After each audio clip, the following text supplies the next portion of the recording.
सबरिंग्स and ideals video number 3 आप सभी का स्वागत। और सबरिंग्स का भी है वीडियो नंबर 3। इस वीडियो में हम लोग intersection and union of subrings पढ़ेंगे। शुरू करते हैं।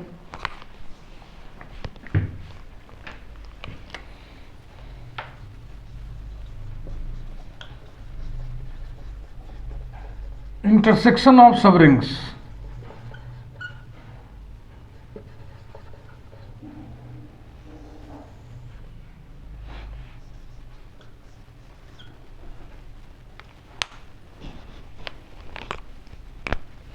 Intersection of two subrings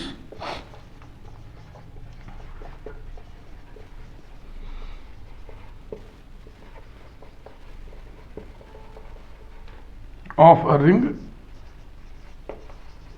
R is a subring of R.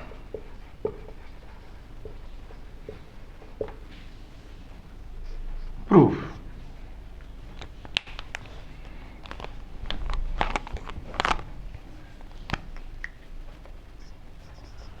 Let S1 and S2 be two subrings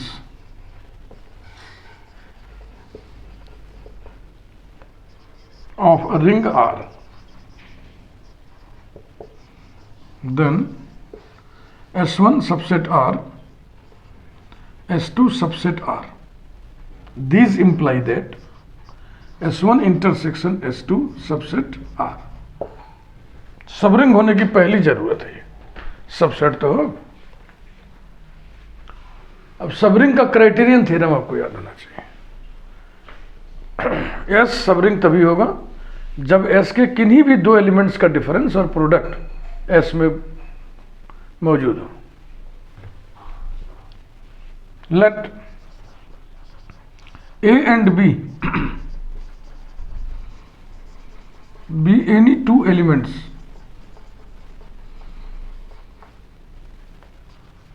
of S1 intersection S2, then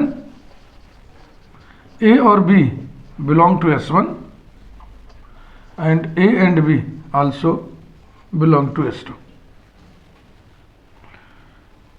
चूंकि S1 सबरिंग है इसलिए A B belonging to S1 implies that A minus B and A dot B both belong to S1। यही logic S2 के साथ। S2 भी subring है इसलिए A B belonging to S2 imply कर देगा A माइनस बी और A dot B belong to S2। Logic लिखिए, since S1 and S2 are सबरिंग्स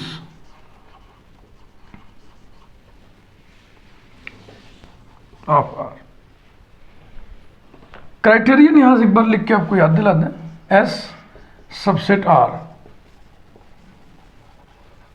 is a subring of a ring R if and only if A minus B belongs to S for all A B belonging to S and A dot B belongs to S for all A B belonging to S। ये subring का criterion theorem है, इसी के इस्तेमाल से इधर काम हो रहा है।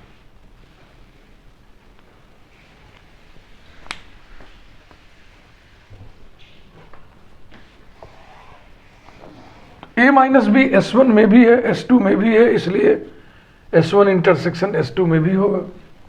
A डॉट भी S1 में भी है S2 में भी है इसलिए कॉमन पोर्शन में भी होगा। This imply that A minus b belongs to S1 intersection S2 and A dot B belongs to S1 intersection S2।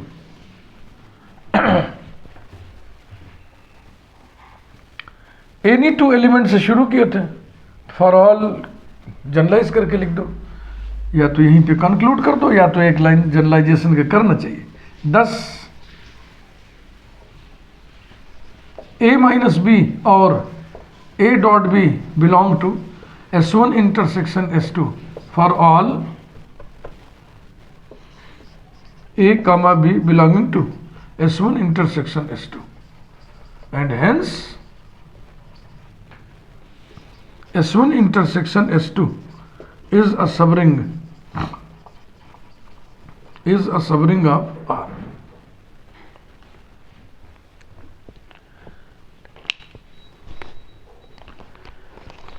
B,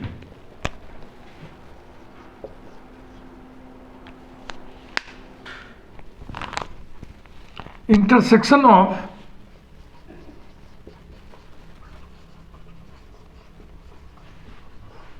arbitrary collection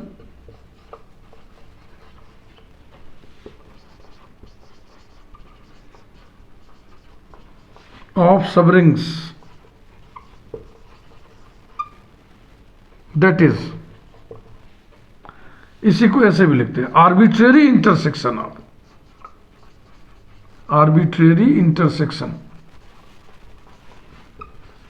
of subrings. Arbitrary intersection of subrings माने ही होता है intersection of arbitrary collection of subrings of a ring R is a subring of R। Arbitrary collection का मतलब हो गया collection में चाहे जितने भी लोग हों, चाहे फाइनाइटली मेनी मेंबर्स हों कलेक्शन में, चाहे इनफाइनाइट नंबर ऑफ मेंबर्स हों कलेक्शन में, ऐसे कलेक्शन को आर्बिट्रेरी कलेक्शन कहते हैं। कितने लोग हैं कलेक्शन में ये इमटेरियल हो गया, कितने लोग शब्द न कहिए, है ना, कितने यहाँ सबरिंग की बात करिए, कितने सबरिंग्स हैं कलेक्शन में, ये इमटेरियल है। फाइनाइटली मेनी सबरिंग्स का कलेक्शन हो, चाहे इनफाइनाइट नंबर ऑफ सबरिंग्स का कलेक्शन हो। प्रूफ,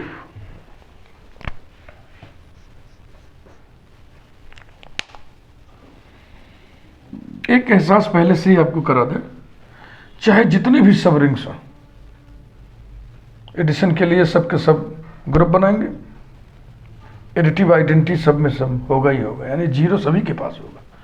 चाहे जितने सबरिंग्स ले ले सबके पास जीरो होगा, और फिर सबका इंटरसेक्शन निकालेंगे तो कम से कम एक एलिमेंट तो उसमें आएगा ही आएगा, zero. And singleton zero is ring.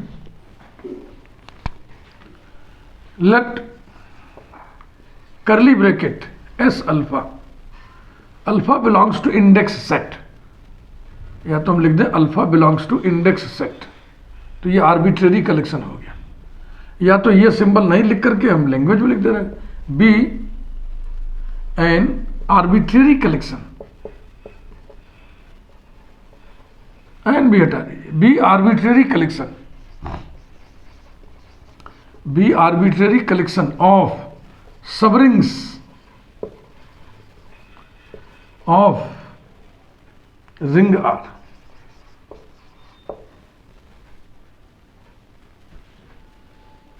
Then इस कलेक्शन का हर मेंबर सबरिंग है तो सबसेट तो होगा ही होगा। S alpha is subset of R for each alpha, for each alpha लिखेंगे तभी ये भाव इसमें आएगा कि इस कलेक्शन का हर मेंबर आर का सबसेट है। And this implies that each S alpha is subset of R, तो इंटरसेक्शन भी सबसेट हो गया। इसको ऐसे लिखते हैं intersection over alpha collection S alpha, ऐसे पढ़िएगा, intersection over alpha collection S alpha also subset of R, subring होने की पहली जरूरत।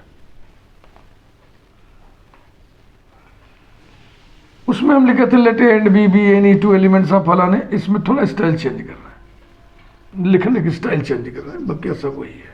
Now a comma b belonging to intersection over alpha collection S alpha से बात शुरू कर रहे हैं और कहाँ ख़त्म करेंगे, A minus B comma A dot B belongs to intersection over alpha collection S alpha पर। ए भी दो एलिमेंट है जो इंटरसेक्शन में है, तो इंटरसेक्शन में होने का मतलब हर मेंबर में होना। जैसे a intersection b intersection c में यदि कोई एलिमेंट है तो वो ए में भी होगा, बी में भी होगा, सी में भी होगा। इसी बात को देखो हम यूँ लिख रहे हैं, A comma B belong to S alpha for each alpha, for each alpha लिखोगे तभी ये भाव इसमें आएगा ना कि प्रत्येक में है। चूंकि for each alpha S alpha is subring, for each alpha S alpha is subring, therefore a comma b belonging to S alpha imply कर देगा ए माइनस बी और a dot B belong to S alpha, थोड़ा इधर से लिखिए, implies that a minus b comma a dot b belong to s alpha for each alpha, for each alpha. कारण लिखिए, since s alpha is subring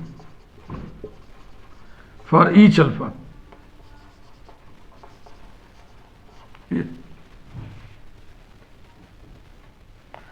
अब a minus B और a dot B दोनों के दोनों प्रत्येक s अल्फा में है, तो सबके इंटरसेक्शन में भी होगा. Implies that a minus B और a dot B belong to intersection over alpha collection s alpha, full stop. ऐसे लिखना तो भी वो फॉर ऑल वाला हो जाएगा.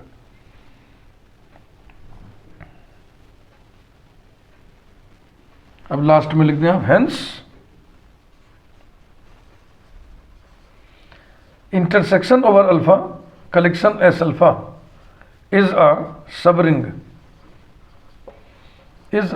of R. ये तो इस स्टाइल में अगर हम लिखें तो कम लिखना पड़ा, इसमें थोड़ा ज्यादा लिखना पड़ा, 2-3 लाइन ज्यादा.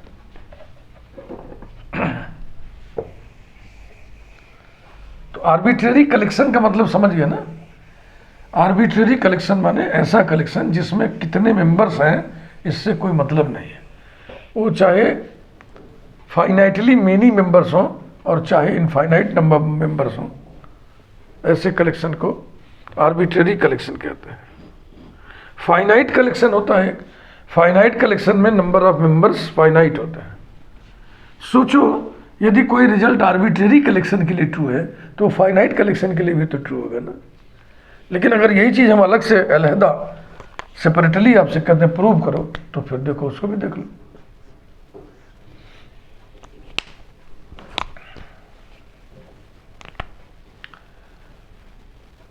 Intersection of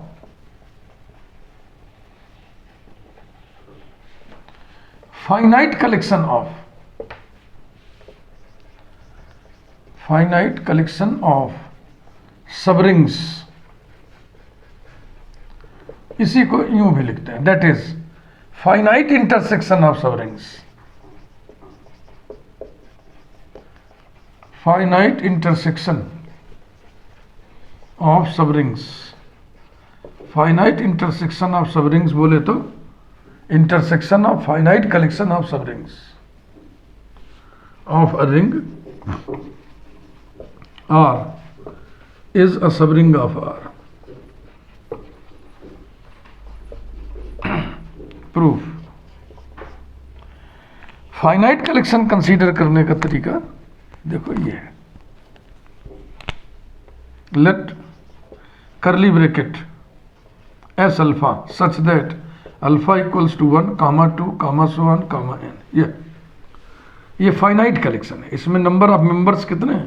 n. be a finite collection of subrings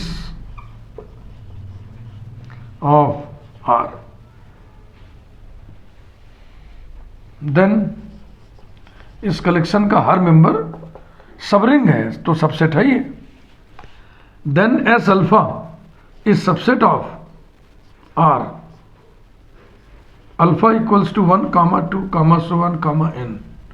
And this implies that intersection alpha varies from 1 to n, S alpha also subset of R. ऐसे लिखते हैं. फाइनाइट इंटरसेक्शन यही है. इसका मतलब होता है जो बाईं तरफ लिखा है ना, इसका मतलब है S1 intersection S2 intersection so on intersection Sn. इसमें जितने मेंबर हैं सबका इंटरसेक्शन. इसी को सबरिंग बताना है. फिर इसी स्टाइल में लिखिए जो पिछली बार लिखे थे अभी.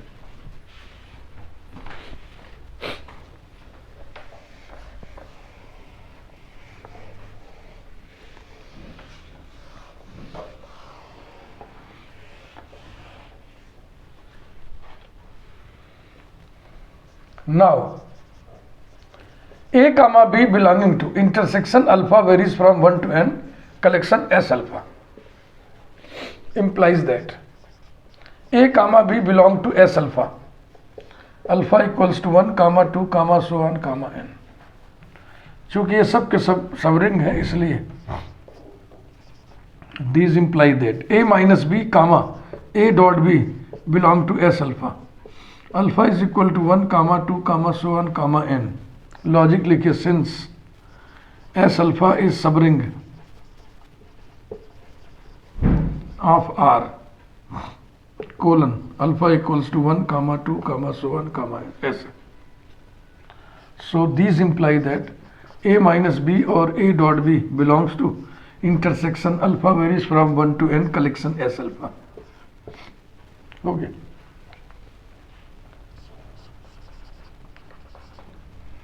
hence intersection alpha varies from 1 to n collection s alpha is a subring of r। बस भाव तो आपको समझ में आसानी से आ जाएगा, लिखना भी सीखना है कैसे लिखे। मॉडल अलजेब्रा में बहुत important.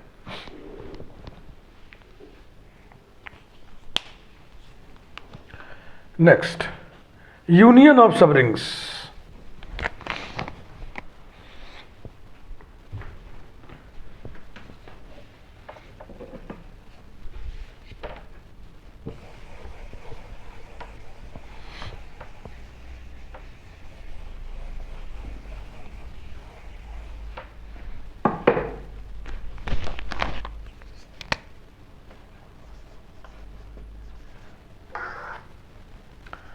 Union of substrings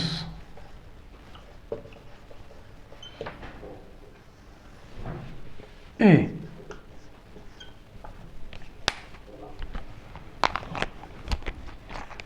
union of two subrings of a ring R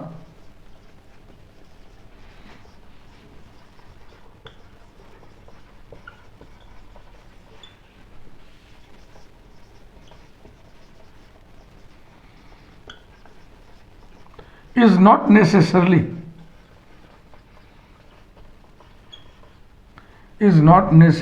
a subring of R। इसको जताने के लिए आपको एक एग्जाम्पल कोट करना पड़ेगा।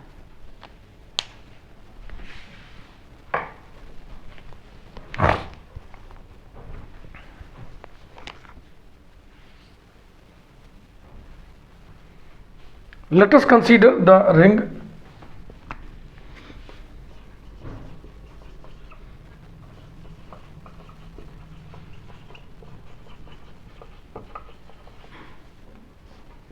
Z plus dot, ring of integers, and its two subrings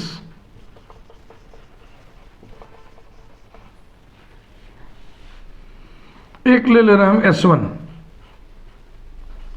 2 capital Z equals to curly bracket 2x such that x belongs to Z equals to curly bracket 0 plus minus 2 plus minus 3 so on। and S2 के नाम पर एक subring और consider करें 3 capital Z which is 3x such that x belongs to capital Z equals to curly bracket 0 plus minus 3 plus minus 6 so on।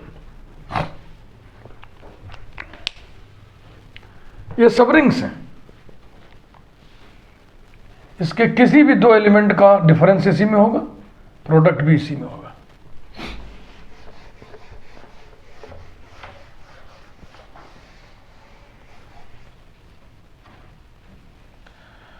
अब इनका union,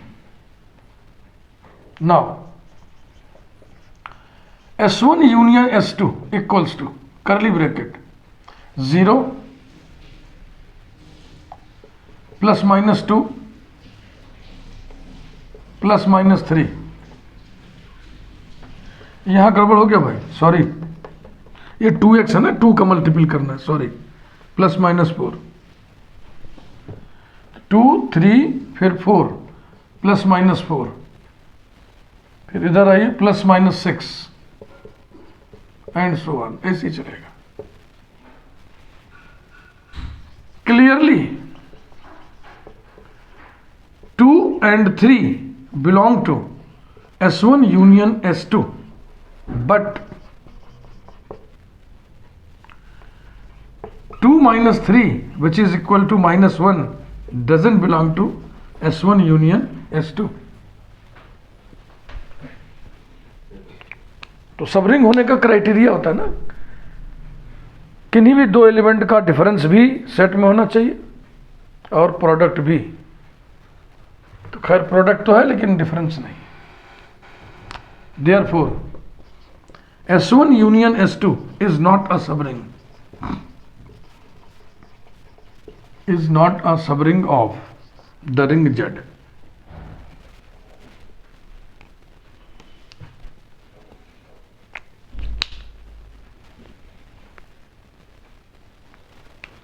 clear, समझ में आ गया?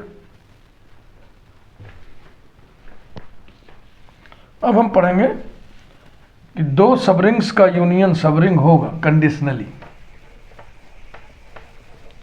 And condition is that one is contained in other.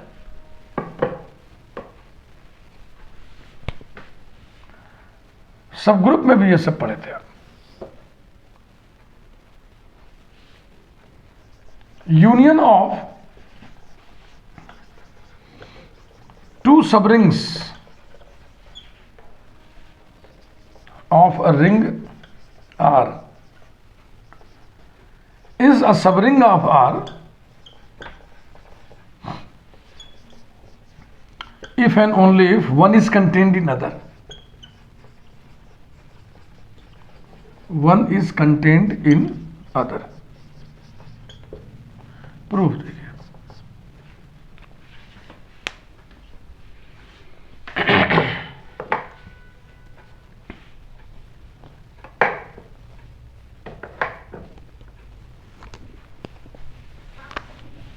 Let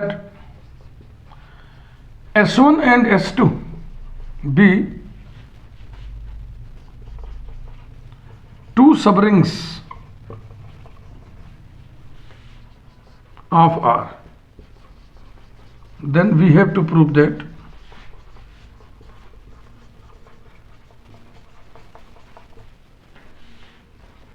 S1 union S2 is a subring of R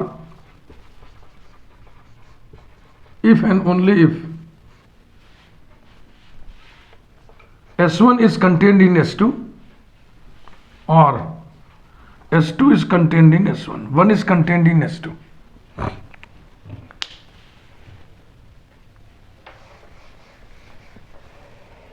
If and only if one is subset of other. तो अब एक part शुरू करिए। Late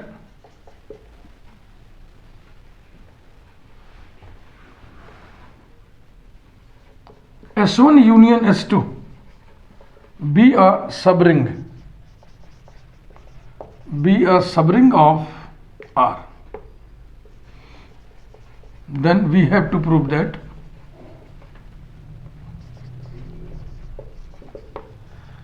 either S1 is subset of S2 or S2 is subset of S1. तो उल्टी परिकल्पना हम करेंगे, इसका अपोजिट एजम्पशन करेंगे। माना यदि संभव है, let if possible, neither, either और है ना, तो इसका निगेशन होता है neither nor. Neither S1 is contained in S2 nor S2 is contained in S1। तब होगा क्या? लिख लो फिर समझाते हैं।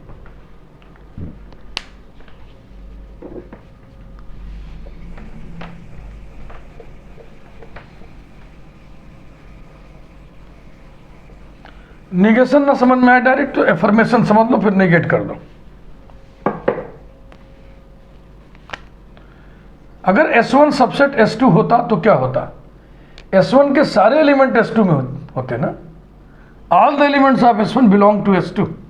इसको निगेट करो not all the elements of S1 belong to S2, not all the elements, सारे एलिमेंट इसमें है जरूरी नहीं, कम से कम एक एलिमेंट इसमें ऐसा जरूर होगा जो इसमें नहीं होगा, तब ये बात कट जाएगी।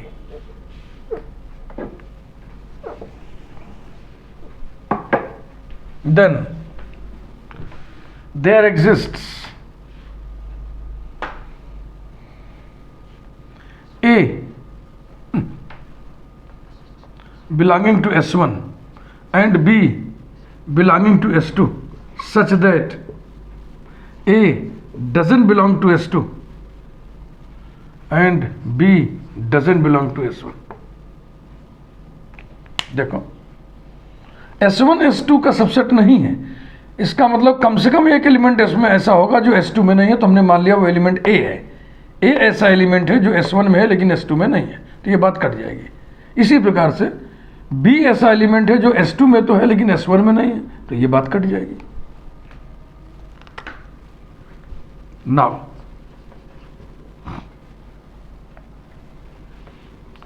A belong to S1 comma B belong to S2 implies that A plus B belongs to S1, A plus B, no.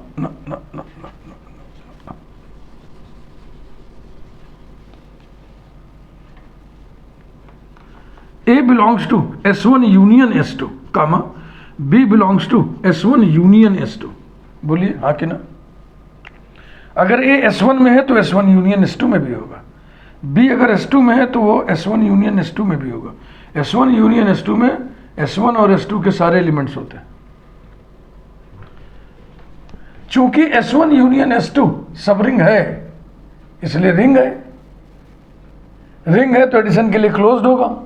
तो चाहे रास्ता हम ये पकड़ लें, चाहे रास्ता हम सब रिंग वाला क्राइटेरिया ही पकड़ लें कि A माइनस बी इसमें होगा, A डॉट बी इसमें होगा।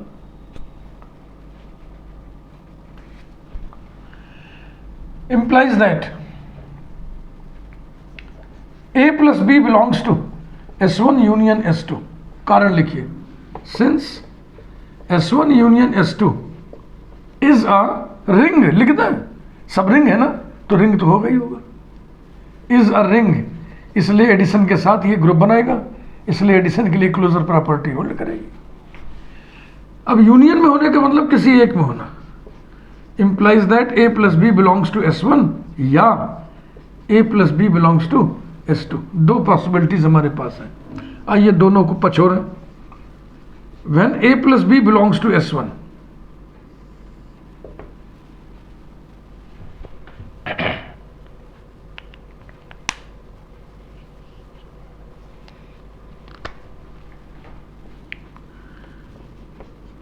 A plus B belongs to S1 comma B belongs to S2। B belongs to S2 हमने गलत तो नहीं लिखा, ये देखो लिखा है, ये ऐसे कनेक्ट कर दे रहे हैं स्पेशली साइन लगा करके।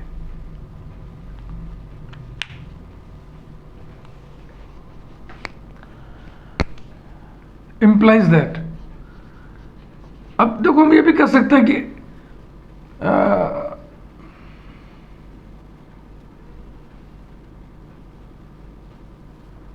नहीं, इससे नहीं होगा, गलत रूट पकड़ लिए। अब लिखिए आप A belongs to S1 comma A plus B belongs to S1, S1 ही लेना एक साथ, गलत पकड़ लिए थे root. A belongs to S1 हमने जो लिखा है वो ठीक लिखा है, ये जताने के लिए हमने ऐसा चिन्ह लगा दिया।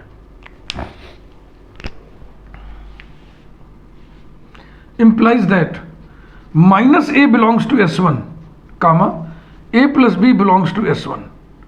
लॉजिक लिख दीजिए, S1 सब रिंग है, सब रिंग है तो रिंग है, रिंग है तो एडिशन के साथ अबेलियन ग्रुप बनाएगा, इसलिए हर एलिमेंट का एडिटिव इनवर्स यानी नेगेटिव भी S1 में होगा। तो since S1 is a ring,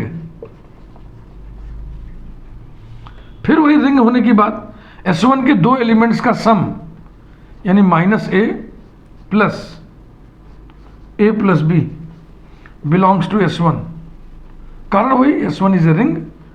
फिर अगर रिंग है तो वो लगाइए, क्या बोलते हैं उसको, associativity, minus a plus b belongs to S1 implies that 0 plus b belongs to S1 implies that b belongs to S1, which is a contradiction,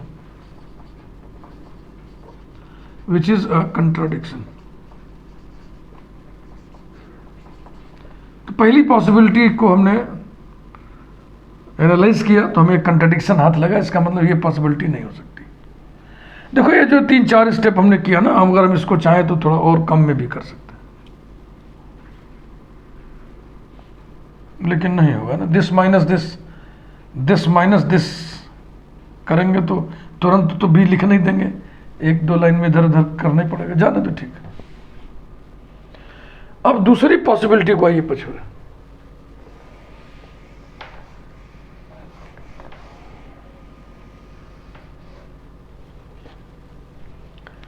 when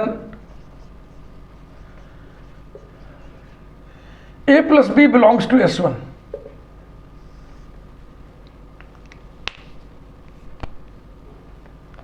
sorry दूसरा वाला S2 है, a plus b belongs to S2 ये लिखा, और फिर b belongs to S2,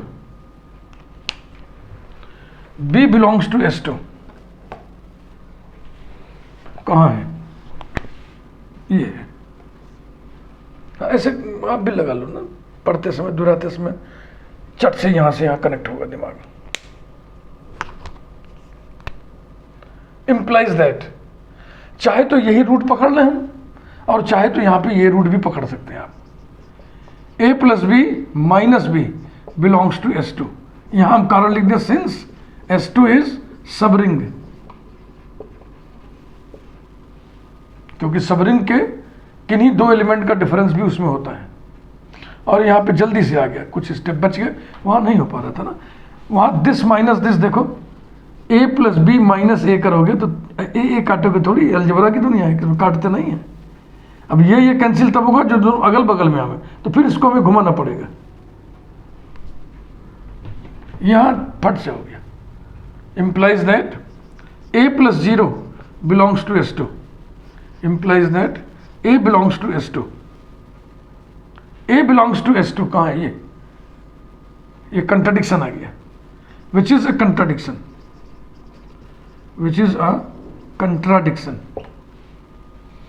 क्योंकि a S2 में नहीं है, वैसे वहां आ गया था b belongs to S1, वो भी कंट्राडिक्शन है क्योंकि b S1 में नहीं है।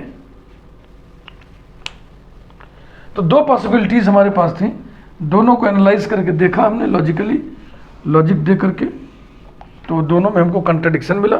इसका मतलब जो हम माने थे, जो एज्यूम किए थे कि माना यदि संभव है, वो गलत हो गया। thus our assumption was wrong, thus our assumption was wrong, and so हमने नाइदर नॉर माना था, तो उसका उल्टा अब सही होगा, आइदर और। Either S1 is subset of S2 और S2 is subset of S1, एक पार्ट हो गया। अब कन्वर्स पार्ट, कन्वर्स पार्ट का प्रूफ बहुत छोटा है, ऐसे ही थ्योरम ग्रुप सब ग्रुप में भी है।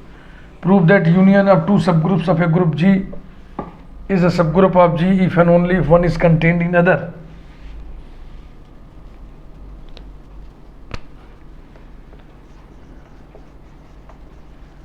Converse part. Let S1 is contained in S2 or S2 is contained in S1, then